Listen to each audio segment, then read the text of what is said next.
तो को चैत्र नवरात्रि की हार्दिक शुभकामनाएं। नमस्कार दोस्तों, आप सभी देख रहे हैं वैदिक पूजा पाठ यूट्यूब चैनल।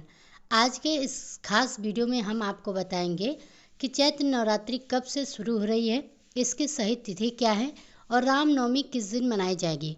साथ ही हम यह भी जानेंगे कि नवरात्रि के दौरान पूजा पाठ कैसे किया जाना चाहिए, कौन सी महिलाएं व्रत रख सकती हैं और किन्हें व्रत रखने की आवश्यकता नहीं होती। इसके अलावा व्रत और पूजा से जुड़े कुछ महत्वपूर्ण नियमों पर भी चर्चा करेंगे, जिससे कि आप नवरात्रि के इस पावन दिनों का पूरा लाभ उठा सकें। यह वीडियो आपके लिए बहुत ही उपयोगी होगा, इसलिए इसे अंत तक जरूर देखिएगा। जय माता दी।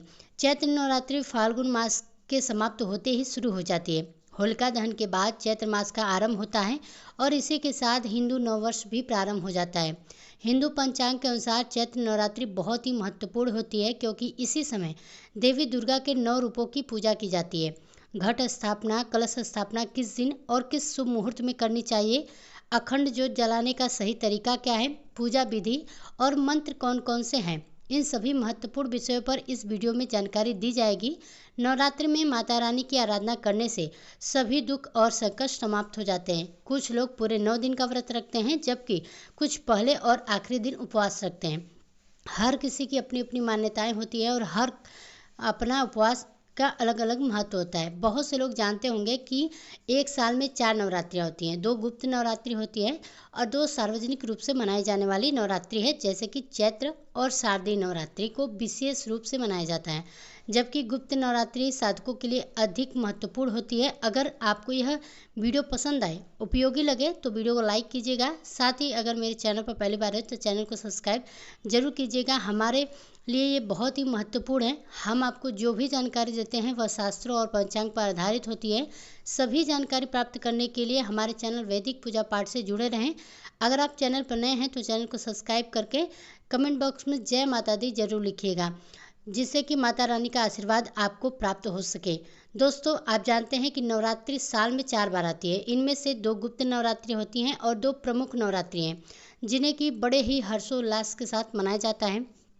चैत्र नवरात्रि नया संवत हिंदू नववर्ष के शुरू होने के साथ आती है और बहुत ही शुभ मानी जाती है। अश्विन नवरात्रि, जिसे कि हम शारदीय नवरात्रि भी कहते हैं, दशहरे से पहले आती है और इसे बहुत ही धूमधाम के साथ मनाया जाता है।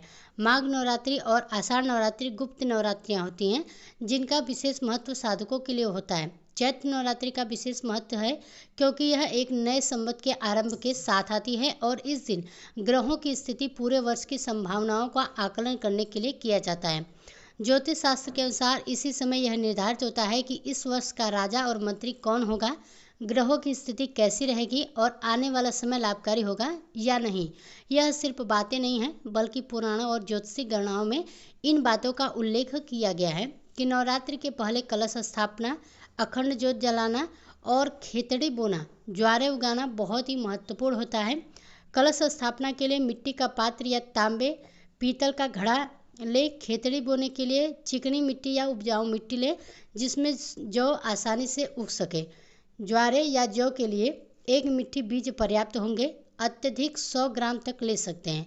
माँ दुर्गा की पूजा के लिए मूर्ति या तस्वीर रखें। अखंड ज्योत जलाने के लिए तेल या घी का बड़ा दीपक या कटोरी का उपयोग करें। यदि अखंड ज्योत जलाना संभव ना हो तो नियमित दीपक जलाकर भी आप माता रानी की आराधना कर सकते हैं। कलश स्थापना के साथ व्रत और पूजन का संकल्प लें। इसके बाद माँ दुर्गा की आराधना करें और पूरे नवरात्रि माँ दुर्गा के 9 रूपों की पूजा विधि का पालन करें। अखंड ज्योत जलाने के लिए यदि आप 9 दिनों तक दीपक जलाना चाहते हैं तो इसके लिए कम से कम 1 किलो घी या तेल की आवश्यकता होगी। इससे पहले से लेकर रख लें। कलश स्थापना के लिए 1 मिट्टी का या धातु का कलश लें। यदि आपके पास पहले से कोई तांबे का या पीतल का कलश उपलब्ध है तो उसे भी आप प्रयोग में ला सकते हैं।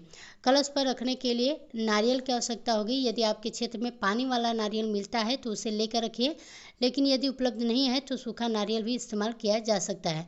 कलश को सजाने के लिए एक लाल वस्त्र या चुन्नी लें।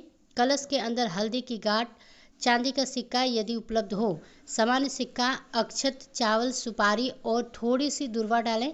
यह सभी सामग्री शुभ मानी जाती है और माता लक्ष्मी की कृपा बनाए रखने के लिए उपयोगी होती है। कलश स्थापना के लिए लकड़ी की एक चौकी लें। चौकी पर बिछाने के लिए पीले या लाल वस्त्र रखें।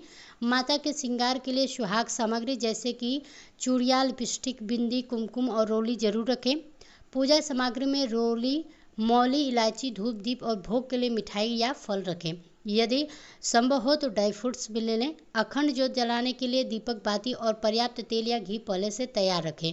पूजा के लिए बैठने से पहले एक तांबे या पीतल का लोटा लें, उसमें पहले गंगा जल डालें और फिर शुद्ध जल भर लें। अब पूजन विधि की ओर आगे बढ़ें। देखिए, सबसे पहले पूजा स्थल का शुद्धिकरण करें। पूर्व दिशा की ओर मुख करके बैठें और पूजा स्थल पर हल्का जल छिड़ककर ताकि स्थान शुद्ध हो जाए, और जो सामग्री आपने पूजा के लिए इकट्ठा की है उसका भी शुद्धिकरण करें ताकि पूजा पूरी श्रद्धा और पवित्रता के साथ संपन्न हो सके। जहाँ पूजा करनी है वहाँ जल और पुष्प छिड़ककर शुद्धिकरण करना है और मंत्रों का उच्चारण करना है। इस प्रकार आप पूजा स्थल को पवित्र कर लेंगे। जब स्थान और सामग्री शुद्ध हो जाए तो माता की चौकी लगाइएगा। चौकी पर सफ़ेद या पीला वस्त्र बिछाइएगा। यदि चौकी उपलब्ध नहीं हो तो जिस स्थान पर भी आप पूजा करने वाले हैं वहाँ उचित व्यवस्था करें। अब सबसे पहले माता की तस्वीर या मूर्ति को वहाँ स्थापित करें। माता को विराजमान करने के लिए अक्षत लेकर उनका आसन बनाएं और फिर तस्वीर या प्रतिमा को वहाँ रख दें। इसके बाद जो ज्वार हैं, जौ बोने वाले, उन्हें 1 या 2 घंटे पहले पानी में भिगोकर निकाल लें। मिट्टी के पात्र को अच्छे से धोकर शुद्ध करें, उसमें रेत डालें और फिर जौ डालें। जौ डालने के बाद उस पर हल्की सी मिट्टी की परत डालें। माता की दाहिनी ओर इस पात्र को रखें। इसके ऊपर यदि आप चाहें तो कलश रख सकते हैं या फिर अलग से भी कलश की स्थापना कर सकते हैं। यदि अलग से कलश स्थापित कर रहे हैं तो पहले उसके नीचे चावल या गेहूँ रखें और फिर उस कलश का स्थापित करें।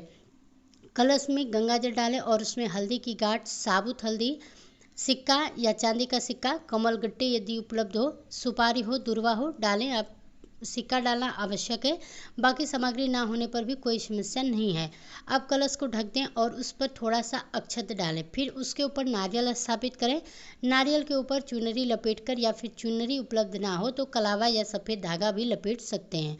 नारियल को कलश के ऊपर इस प्रकार से रखें कि उसका मुख आपकी ओर रहे। अब अखंड ज्योत जलाने के लिए इसके लिए एक बड़ा दीपक लें, उसमें बत्ती लगाएं और किसी भी पात्र में रखकर घी भर दें। ज्योत स्थापित करने के लिए उसके नीचे भी चावल रखें। चावल का आसान बनाकर उस पर ज्योत रखें। यह ज्योत 9 दिनों तक निरंतर जलती रहनी चाहिए, इसलिए इसे सुरक्षित स्थान पर रखें। अब भगवान गणेश की प्रतिमा स्थापित करें। इस प्रकार पूजा की संपूर्ण आवश्यक प्रक्रिया संपूर्ण हुई और माता की आप आराधना के लिए पूरी तरह तैयार हैं। अब हम पूजन आरंभ करेंगे। देखिए, सबसे पहले संकल्प लिया जाएगा।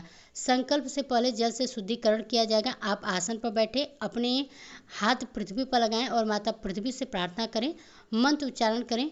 ओम ह्रीं क्रीं पृथ्वी दयादत्ता लोक देवी विष्णुनाथ तथा महादेवी पवित्रम गुरु आसनम। यदि आप विवाहित हैं और संभव हो तो पति पत्नी साथ में पूजा करें। अब जल से आचमन करें। सीधे हाथ में जलने और सामग्री के साथ एक दीप प्रज्वलित करें।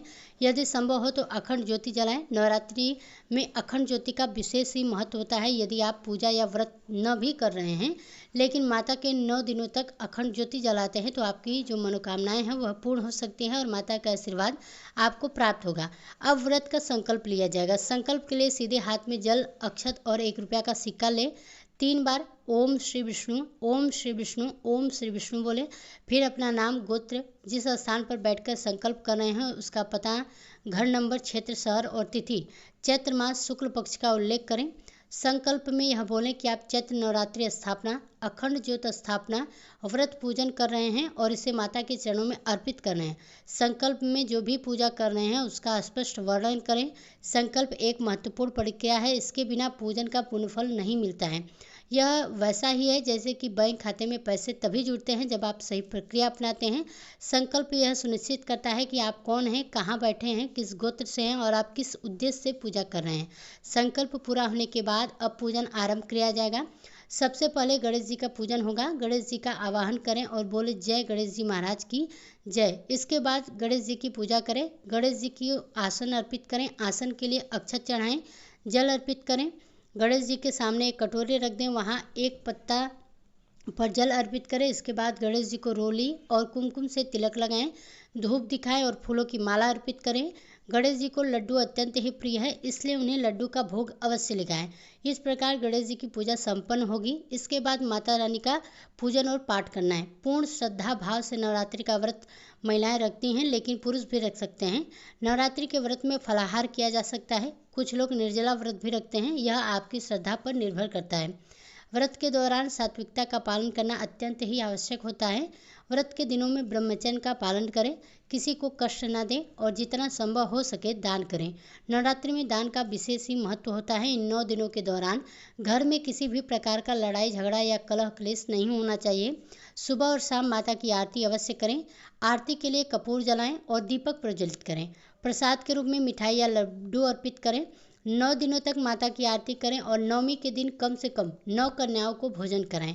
कन्याओं को भोजन कराने से नव दुर्गा माता प्रसन्न होती है और भोजन के बाद 9 कन्याओं को दक्षिणा में उन्हें लाल चुंदरी भेंट करें, उनके चरण स्पर्श करें, आशीर्वाद लें। इसके बाद जो कलश आपने स्थापित किया था उसे किसी पवित्र नदी में विसर्जित करें।